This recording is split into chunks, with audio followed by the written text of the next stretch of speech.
Praise చూడండి, బాగున్నారు కదా? ఉదయకాల సమయంలో లేవగానే దేవుని మాటల కొరకు ఎదురు చూస్తున్నారు కదా? దేవుని మాటలు మనల్ని ఎంతగానో బలంగా నడిపిస్తున్నాయి.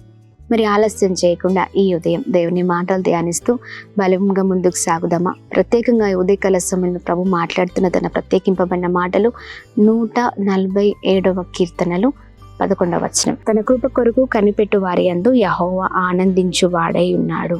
ఆమేన్. Praise the Lord. తన కృప కొరకు కనిపెట్టు వారి కొరకు ప్రభు మరి ఆనందించే దేవుడై ఉన్నారు. ఈ ఉదయకాల సమయంలో దేవుని కృప కొరకు కనిపెట్టుకొని ఉన్నారా? దేవుని కృపను పొందుకోవాలని ఆశగా ఉందా?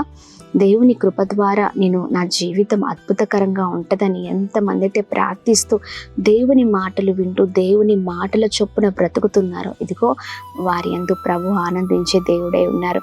ఒక్కసారి ఉదయకాల సమయంలో పరీక్షించుకుందామండి. మన ద్వారా ప్రభు ఆనందిస్తున్నారా?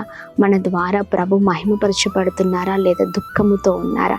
ఒకవేళ దుఃఖముతో ఉంటే అది దేవునికి ఇష్టము లేని జీవితం అని మనల్ని మనము మరి వాటి నుంచి ఏవైతే బలహీనతలు ఉన్నాయో వాటిని విడిచిపెట్టి దేవునికి ఇష్టానుసారమైన జీవితాన్ని జీవిస్తూ మరి ప్రభు మన ఎడల ఆనందించే విధముగా మన ముందుము కాక.